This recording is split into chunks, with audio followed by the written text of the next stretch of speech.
till the last person who heard or participated in the story can no longer share the story, you know. But the body's, you know, a vessel, so I'm That's gonna just powerful. use it to as much as I can, you know. Yeah, that's powerful. The way you said that. Growing up, we had the same childhood Hmm. trajectories, Yes. same group of people, Yeah. right? I talked this about. I talk this a lot about, our communities within the BIPOC community. And for people that are out there watching and listening, and don't know what BIPOC is, BIPOC stands for Black Indigenous People of Color, right? Hmm. And our communities have this trajectory within the tree streets, right? Yeah. Of all kind of networking together. Most of us growing up with the same trauma, or Hmm. or potentially just finding our way out of that Right. Right. situation, right? Right. Growing up, what was the trajectory, and how did it look like for you, young Tariq? Uh, I would say, you know, out here, like Nashua specifically, New Hampshire, it's really in like a weird spot, an abstract spot, a good Mm-hmm. place, you know. But we're in New Hampshire, and if you go like north, then you'll have, you know, more settled down. 20 minutes north, you know, 30 minutes you be in Concord, where it's more structured, maybe like, you know, I don't want to say progressive, but like more maybe opportunity for like maybe education or Mm-hmm. the quote unquote good life, I guess you could Right. say. But then you go opposite 20 minutes and you're in Lowell, Massachusetts, in Boston, and then now you're in a completely different landscape. And we're like right in the middle of that, you know? So you really get to pick uh, which type of life you want to participate in. And, you know, I could say, like, you know, my brother, Anwar, you know, Mm-hmm. I remember growing up and watching him win all these sports trophies Right. and do really well. And thinking like, and then getting dragged to sports practice, and I was good at it, but I wanted to skateboard, you Yeah. know, like, and then the skateboarding like lifestyle was more rebellious and stuff, you know, so that led into I would like I wasn't in schools or you know, programs that maybe could have developed us, you know, so the trajectory was really wherever we chose to participate, you Yeah. know. And even though maybe the opportunities were limited as far as sports goes, because again, even being in this small space, if you were good at sports, you're not going to get it from here. You'd Right. have to actually go to Boston and then travel further to New York and Mm-hmm. stuff like that. And um you know, so you really had to make a choice and then commit to going out of here to pursue that, you Right. know.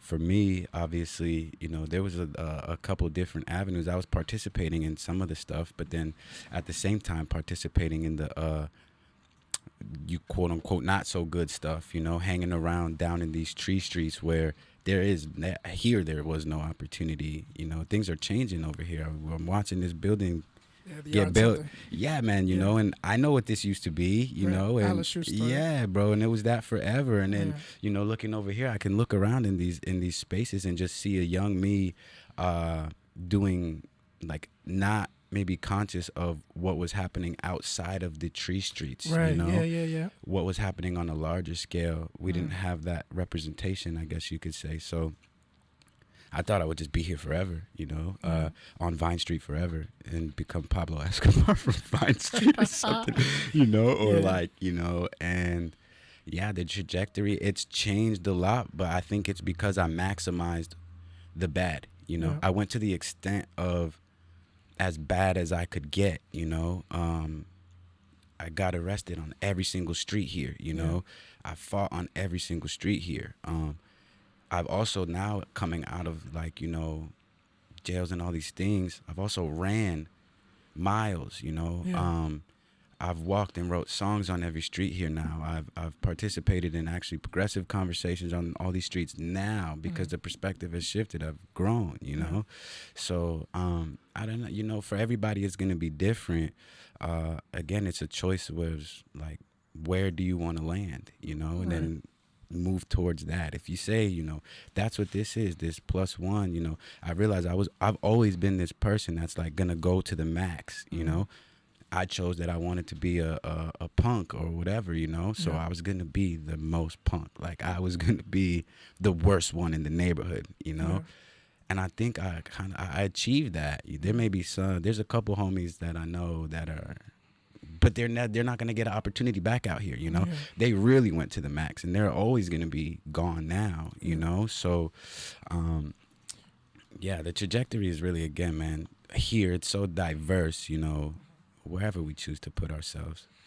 We talk about, you know, having the same cliques growing up, knowing the same people, Mm-hmm. and some way, somehow, we were all kind of gathered together, Mm-hmm. and what brought us together was that common trauma and hurt, Right.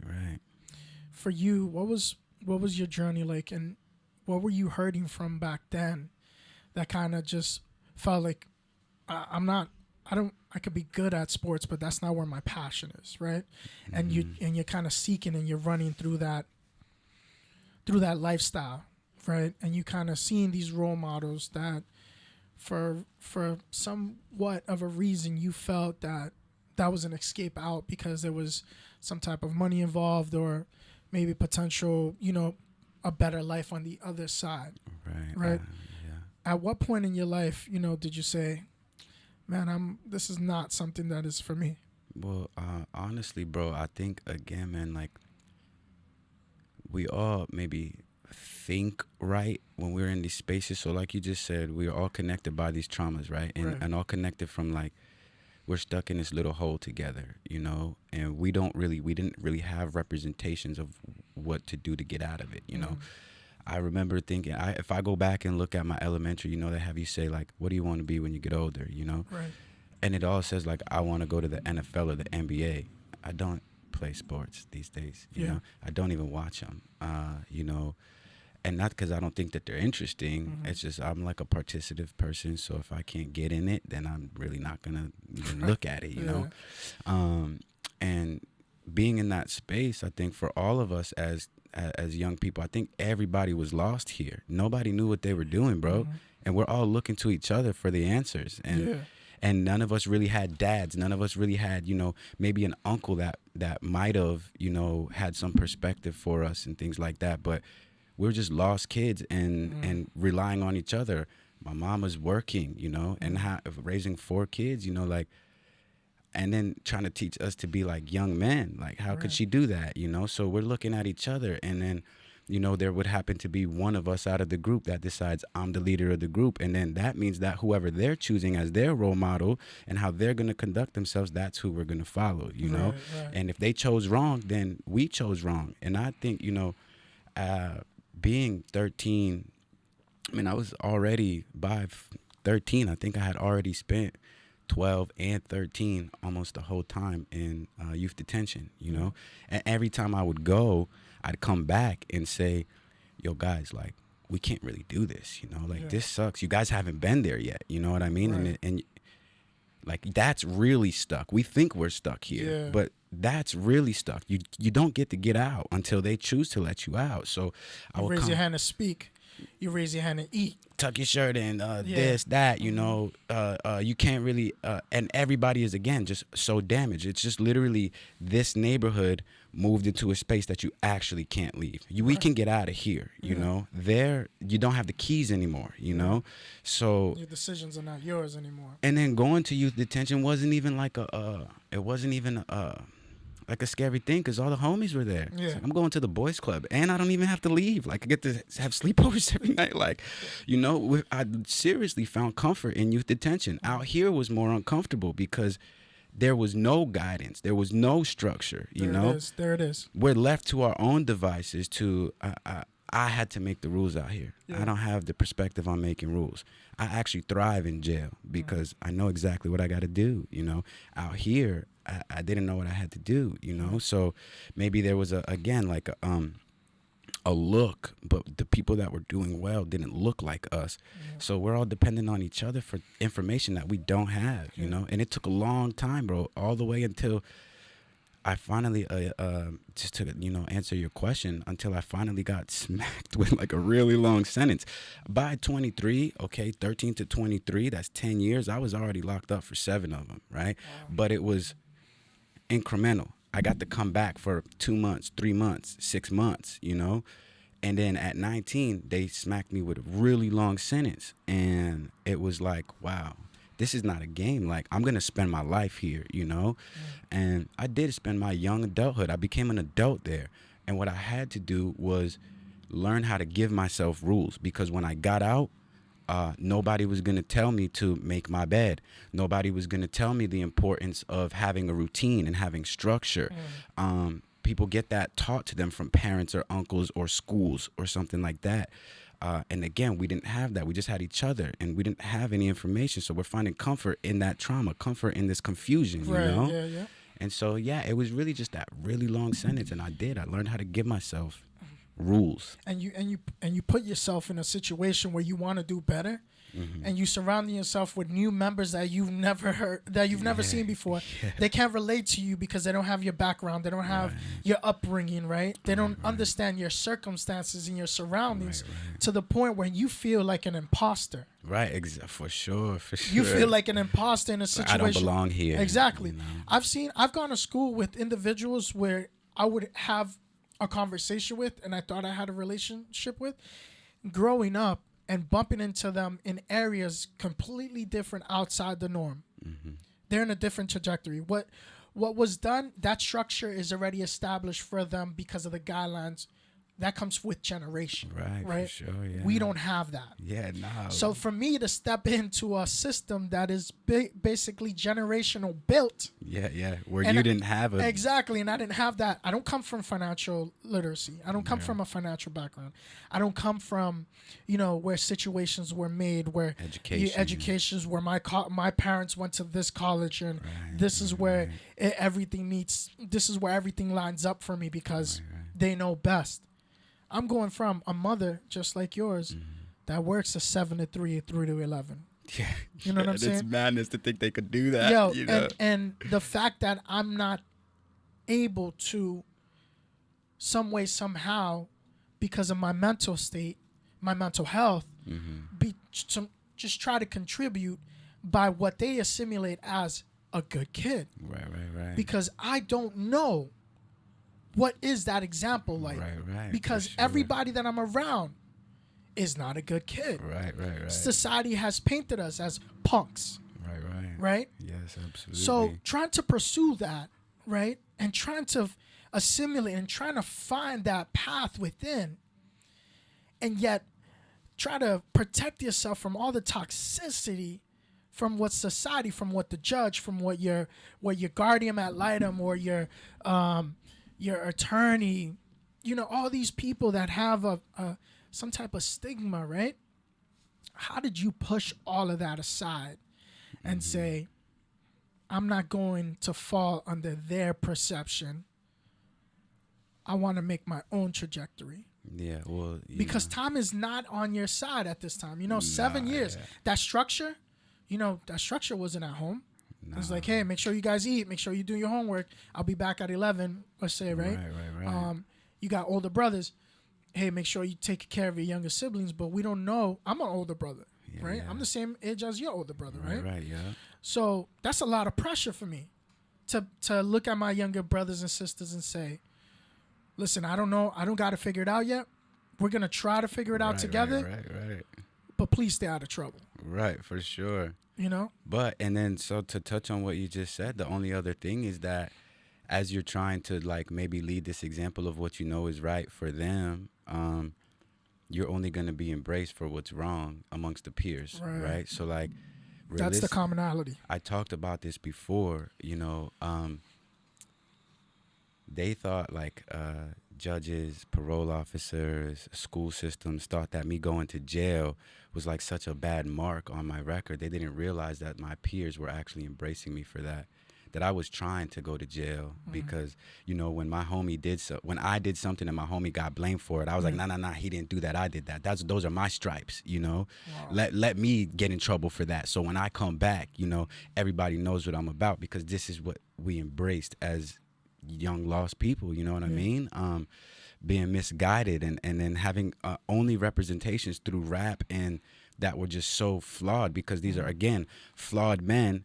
I wrote something that was like, I've been a victim of men who listen to men who listen to whatever is trending. You know what I mean? Like, the people who are teaching us aren't even actually making choices for themselves. They're not actually making a decisive this is who I'm going to be and this is who I want to be. They're catching information from traumatic parents and then propelling that to their nieces, nephews, and then their nieces and nephews are propelling that to their, and it just keeps that becomes going. the norm. We do have a generational structure. It's just flawed. You know what I mean?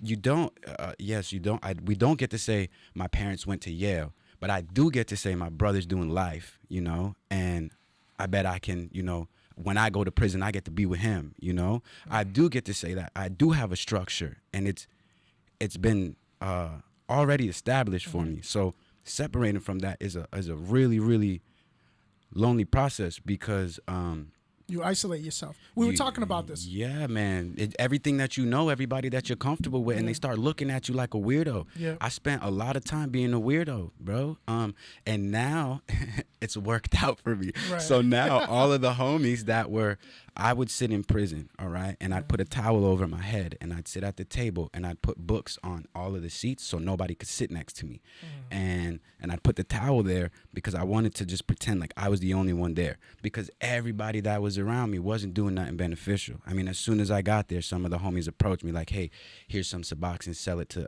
put some food in your box," and I'm like, "Bro, that's obviously not working for us. Look at where we are. Right. Why would I continue to do the same thing? I'm going to get the same result. You know what I mean?" And that looked like you're a punk, you're an idiot, or you're soft, you know? And I said, okay, but you don't know how hard this is. You don't know how hard this is to starve in this prison, okay?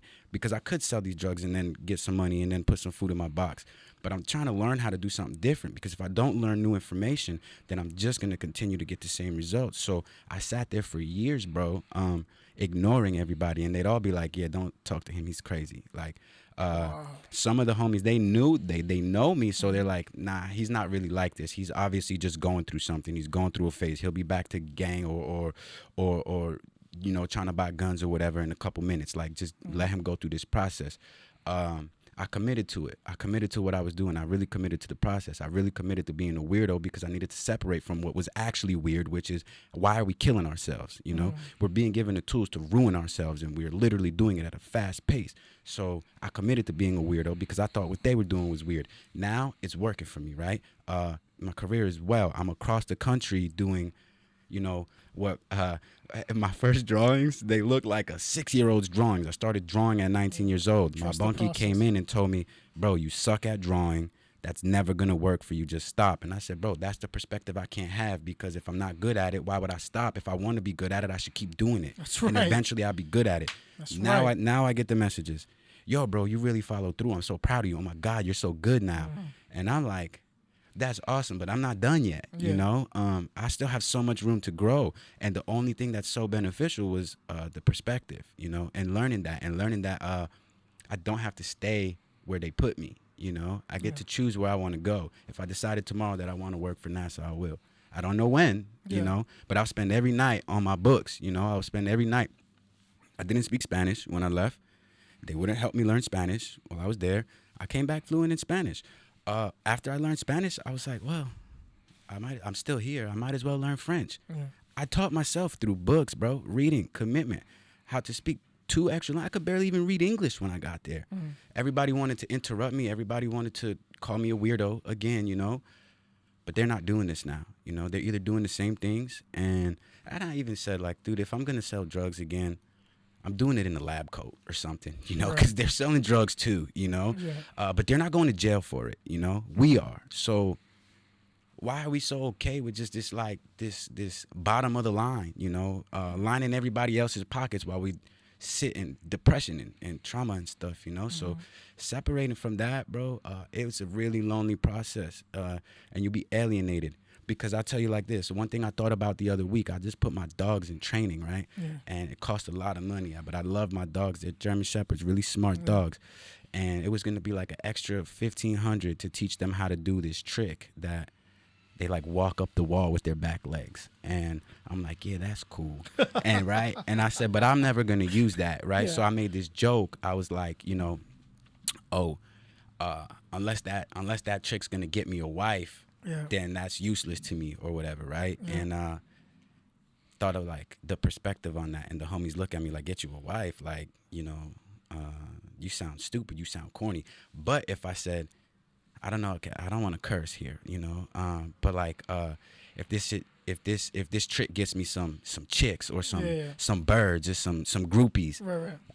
Yeah, that trick will Gotcha. be dope. Why is this perspective like this? Why do we value these things, and we're called weird for being like wanting things that really create family structure, wanting things that really create progressive lives and stuff. We don't value that in these neighborhoods, man. We don't value that. We value like flashy, Fast cash. ignorance. Yeah. We value like, oh, you walked away from a fight. You're not a man. You know how hard that is. Yeah. You know how hard it is to be disrespected and be like, you're not even worth me stepping out of my character. I told one of the homies up there, somebody called him a B word. He came over to me like I'm about to smack him, and I said, well, you must identify with the B word then, because if you didn't, it wouldn't bother you. If he called you that and you didn't feel that way, let it go. But if you feel that way from him calling you that, now you got to prove to him that you're not. So go ahead and do that. But now you a B word and an idiot, in my opinion. And he walked away from it. He's like, damn, I never caught that perspective. Even still after that, 6 months later, he fought for the same thing, because for somebody calling him out of his name, because these values are ingrained in us, bro. Right. Like they're stuck in our psychology. It's such a long process. I'm still dealing with that. We all are, brother. Somebody called me a loser a couple weeks ago, and oh my God, I'm like, I'm a loser. I'm gonna beat you up and show you who's the loser. Yeah. Like, why I'm gonna do that? Why I'm gonna go backwards? You know what I mean? Like, I'm winning for real. Yo, let me tell you something. That rewiring, that conditioning, that's not easy, man. No, not at all. That is not. I am so proud of you. Thank you. How you felt in there in prison, I felt out here. Yeah. You know what I'm saying? I stayed in myself. I'm a chameleon in all aspects, because I can hold a conversation with any type of stranger, just like you. Right. We're articulate with how we approach, and we can hold that conversation. Right. We can connect in the interest of our lives and how we can. But I mean, the people that we grew up with, I'm probably less than a handful that I'm still in contact with. Yeah, and that want to see you doing what you're doing. Yeah, like and we all have that crabs in a bucket mentality. Yeah. Yo, he's from the same neighborhood as I grew up with him. I went to school with him. Why him? He thinks he could do it all. Why is he a nerd? Yeah, you know what I'm saying? Like that whole mentality. But I tell you what, I'm so proud of you. And we don't say that a lot. Nah. I'll say it on the air. I'm so proud of you, because like I do in private. Because that rewiring, that restructure, that mentality, I mean, yo, you chose to isolate yourself from a situation that you were in, that you didn't have a choice to be like, I'm out of here. And just completely make your own sanctuary to be able to grow. Yeah, no, for sure. How are you healing? And from the healing process in your journey, how did this creativity come to life? Well, I'll tell you now, going to Oklahoma, man, I gotta like say such a shout out to the people in Oklahoma, the homies that I have there in Oklahoma City. I tell them all the time, I was like getting emotional before I left, because they're actually really supportive. Here, I don't feel like it's like that. People want to see you do good, but not better than them. And then familiar. And then the only reason why you can say, Tariq, I'm proud of you and what you're doing is because your perspective is shifted. You've aligned yourself with like your greater purpose, right? So you're able to look at what I'm doing and appreciate it, because you understand how difficult it is. If you were still over there on, Chestnut Street hanging on the corner, then you would still look at me and be like, dude, what are you doing trying to pursue that? Come over here. This is where we belong. You know, these people haven't separated from this space. Some people have, but, again, maintaining that perspective amongst the people that don't support that perspective just leads to you either, because it's not hard. I mean, it's not easy. You get down, like you look in your mirror, like, who am I even becoming? That middle of the ground where you haven't established yourself as this person yet, and you're still separating from this person you were, and you're in the middle super lost. And it's like, okay, am I going to deal with the discomfort of pushing forward, or deal with the discomfort of just settling into who I know I don't want to be? And, out there in Oklahoma City, man, the homies it's love, man. Like, I came out there, bro, and maybe it's because they don't know me to be a wild, But I was talking to, one of my bros out there, and he was like, I didn't have to know that you grew up wild, I just knew it because he identifies with the same thing, because he did too. But the kid that owns this shop, I'm not to call him a kid, he's a grown man. He's 28 years old. He's so progressive. Yeah. And I tell him all the time, like, I'm so proud of you, bro, because you're making choices to give your kids a life that you weren't allowed to have, or that wasn't awarded to you, and a mentality that you didn't grow with, So you're creating opportunities for people that you don't even see, because me, to watch you do this, you got tattoos on your face and you go own multiple businesses, you know what I'm saying? So that shows me, like, I can be that, Over here, the people who I know, I'm not saying that there's not tattooed people who are doing well out here, but the people that I know who are tattooed out here and they're like heavily, they're not doing that. And then if they are doing that, I will say in New England, for whatever reason, maybe it's because everybody's on top of each other and there's just a lack of opportunity for everybody. Again, that crabs in the bucket thing. As soon as you start doing well, people are like, nah, get over here. Come back you know down. him from his past? Exactly. You remember that time he did? Exactly. Oh, wait a minute, hold up. Remember when he? Yeah. Or in the imagination of the game of telephone. Yeah. Yo, when he did this and then remember? Nah, I can't take him seriously.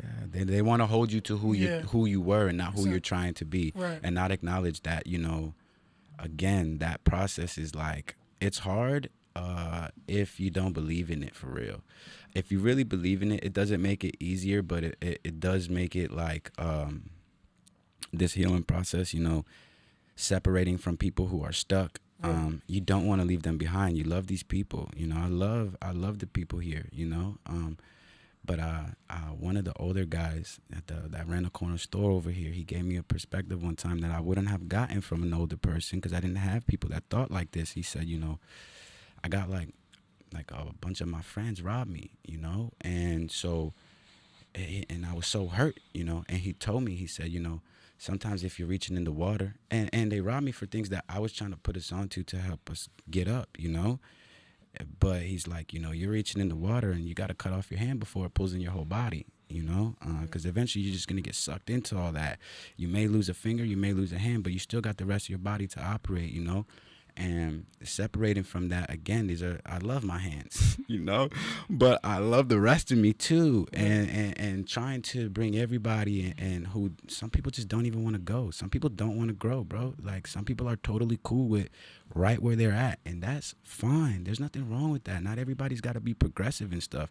But again, if you're unhappy and you're struggling and you keep hitting the same walls over and over and you're not developing new information, or you're not, then you're not human.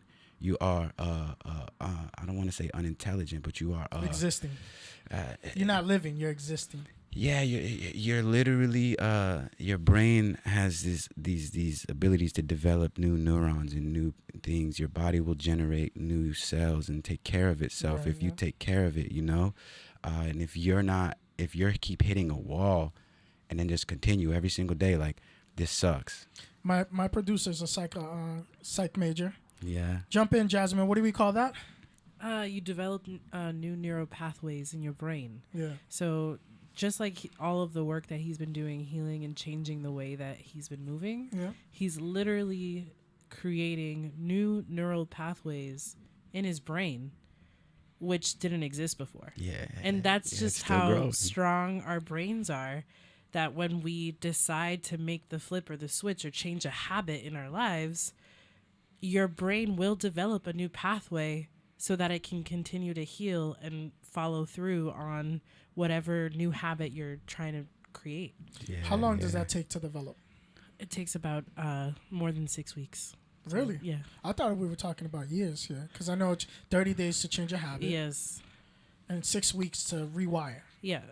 Yeah, about 6 weeks to rewire your brain. But doesn't mean that you won't fall back on the old neural pathways that have already been created in your brain.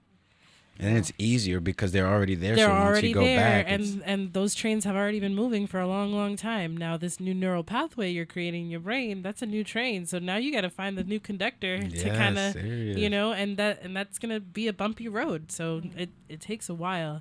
Like you said, it could take years for you to continue to have that commitment. but it takes about 6 weeks to, create something new in your brain so that you could be able to grow. Yeah, so let me say something about that real quick, because I just learned this year, was it? No, last year. It's so crazy, man. This is us too, right? Like all of us down here.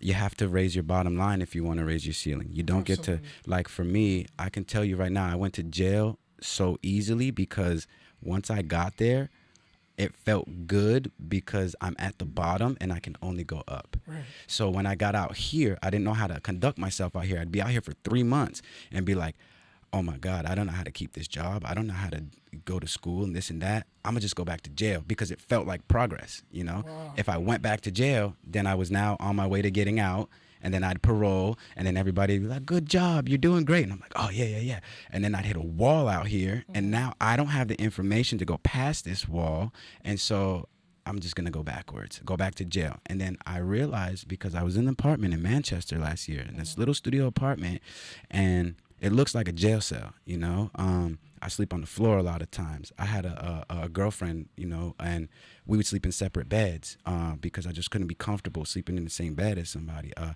was still wearing shower shoes until like 6 months ago, dude. Like, I've been out for 5 years, and I was still wearing shower slippers because of just conditioning, Yeah. And then I realized that my bottom line is still jail. So I'm like, as long as I don't go back to jail, then I'm doing good, right? Yeah. But I don't know about you guys. I'm sure that jail is not like your bottom line. Like, if you go to jail, you've now passed your bottom line. You're like, I'm not going to jail. You don't even have to think about that as an option in your life, I thought about Anwar's wife, and I was like, she's never had to consider her bottom line. Or if I think about it like a bank account, there was a time where I was like, if I go under $100, I'm broke. And then I started getting more money. And if I go under $1,000, I'm broke. Mm-hmm. And then I get more money. If I go under 10,000, then I'm struggling, Yeah. I had to raise my bottom line in order to raise my ceiling, Now, it'll stop whenever I choose that I'm happy or not that I'm not happy, but I'm just happy with the process and the progression, Yeah.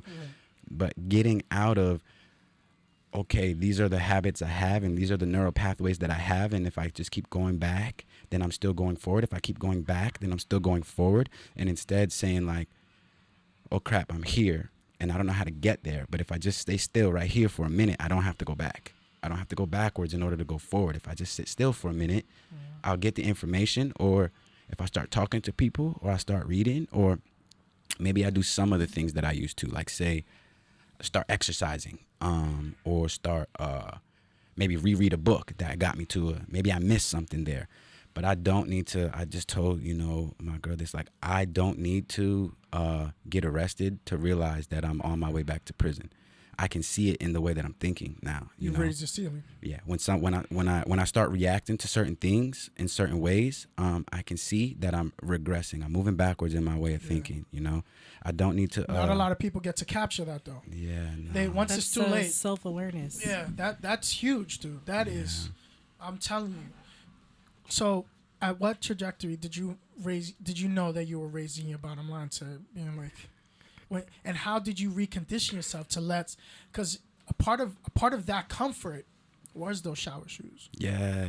Right? I just stopped. And how?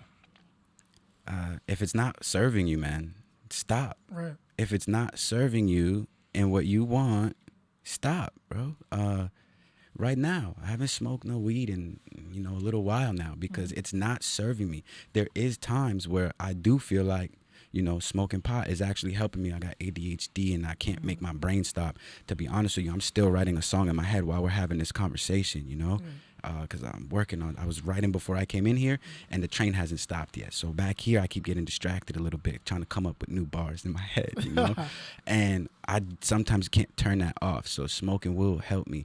But right now I have so much on my plate that smoking isn't serving me because I'm not waking up on time.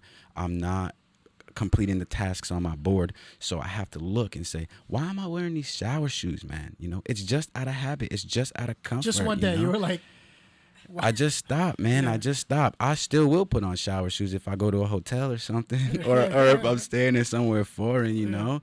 But in my own space, I gotta learn how to be comfortable, you know, with the discomfort of changing, you know. And again, you have to expand because what you know, again, you can, if you can keep growing where you're at, then cool, you're creating new perspectives and stuff. And but if you keep hitting walls, when I was moving out to Oklahoma, I was applying for apartments, and a realtor got in touch with me and he's like, why are you trying to rent an apartment? Why don't you just buy a house? And we're in New England, so I'm like, bro, parking spaces in Boston are $200,000. Like, I'm not buying a house. What are you talking about? I tried to buy a house last year, and the bank told me that my LLC needs to be, this, and this. So I started the process, but I didn't feel like I was. I just didn't think it was possible for me over here. Yeah. He says, send me your tax info. I send him my tax info, and he's like, oh yeah, bro, I got you approved. 4-bedroom house, big backyard, 2 garage. Nobody's ever lived in it. It's brand new. I'm looking at photos like, what the heck? Now this is opportunity there, those opportunities don't exist here, I didn't do it because I couldn't sign a 30-year mortgage for somewhere I never been before, know. But Smart. I get there, and then I start doing well, and I'm like, holy crap, I'm still living in an apartment out there when there's all these opportunities to grow. Do I want to own a house? Is that a choice I want to make? Yeah. What are my motivations for owning a house? Is it a status thing, or is that actually going to serve me? I don't have kids. I'm about to buy a 4-bedroom house with no kids, I guess I'll put a studio in this room, a paint room in this room, an exercise room in this room, and I'll just have this house that is now just a prison, to be quite honest with you, because I'm never going to leave. You know what I mean? So have to say, okay, do I really need a house? And I do want a house. Right now, I don't need that. So, or maybe for an investment, you know what I mean? So I start looking at that, like owning property and adding investments to my portfolio and stuff. So, raising my bottom line came from realizing that I'm keeping myself in this apartment. I'm keeping myself at this bottom line because I expect this from myself. My habits have showed me that I need to go back to jail in order to progress. And I don't, This apartment now is my bottom line, Eventually there will be a new bottom line. And if I go under that bottom line, I still don't even need to be sad because now I know how to get back up. I know how to climb that, Even if I don't ever see myself going back to jail. If I did, I know how to get out, I spent my first 2 years in prison in the law library trying to argue my way out of prison with no information. They do this for a job.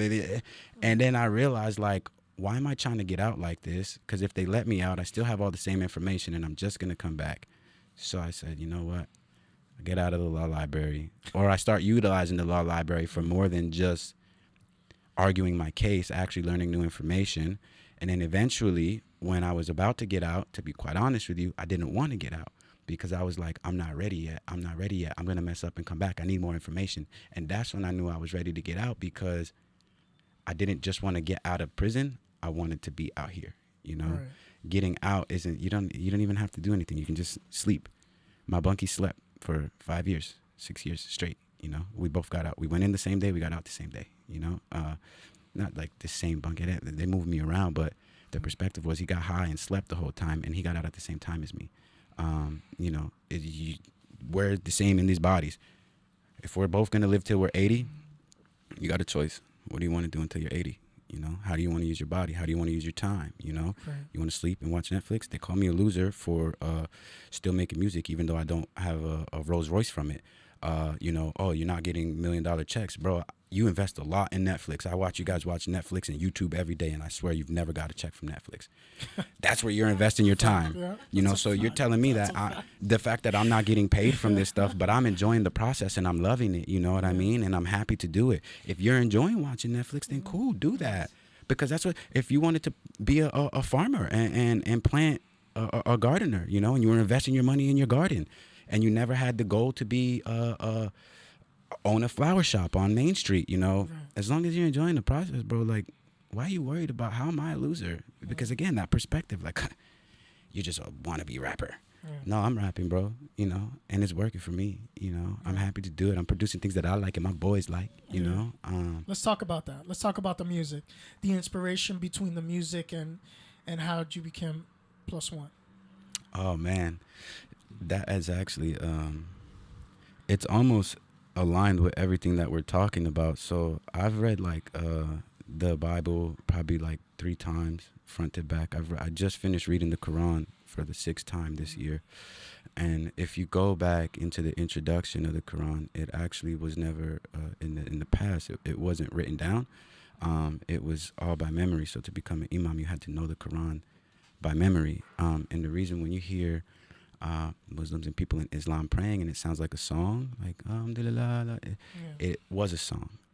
It's actually a really long poem, and it was written like that because it's easier to remember melodies than it is to just remember static information, So if I sing to you something, it's going to stick in your head easier than if I just say it, And then I learned that, and I was like, holy crap. So I started reading a lot of books about memorization and improving my memory and retaining information. And so I was like, damn, yo, when I'm talking to my little brother, he don't hear me for real. But as soon as I'm like, hey, yo, I walked in, he's like, oh, this is it, So I said, damn, I got to figure out a way to sneak this information into some musical format because then he'll hear me, And then the people that I want to hear me, I can access them, So I start writing music so that I could take this information and put it in a language that the homies can adhere to. Gotcha. In the beginning, it wasn't really going to work because it was too... I don't want to say too smart, but it was I was reading really advanced books, and then, I don't even want to say intellectual because I don't mean to make it seem like it's like you guys aren't smart enough, but if you didn't read the dictionary and you didn't understand this word, then me saying it to you is useless, If pause that real quick. What did you say? Let me Google that real quick. Yeah, exactly. Like, or you just rhymed it and didn't even understand, you had no information to attach to it, so I had to not necessarily dumb it down, but again, learn how to continue to translate. Bro, that was the biggest thing about learning Spanish. I realized that I'm talking to dudes in the Dominican Republic that I'm hearing stories. I used to listen to Spanish music because we grew up here, right? And I could sing a whole Aventura song, but I had no idea what they're talking about. And I just assumed that every single Spanish song was about a woman. And a lot of them are, right? Right. But that every single... I would say 98% of the time. Right, for sure. Either somebody's cheating on somebody or it's a woman. Right. But so I'm talking about like old Spanish music, like Frank Ruiz, like that. I studied his tapes, bro. I rewrote his whole album in Spanish, like guessing what the words are sounding like, and then went to the Spanish dictionary, found the word, and then rewrote it in English and rewrote all of these songs and then memorized them just so I could get the patterns of speech down, right? That's fascinating. And what happened is I realized I'm assuming what these guys are talking about. This song, La Cura, is about, the song? I thought it was about a woman, for real, I just assumed because it sounds so lovely, And then I realized, I'm like, holy crap, this is deep. Like, this song is crazy, and it is not at all what I was assuming it to be.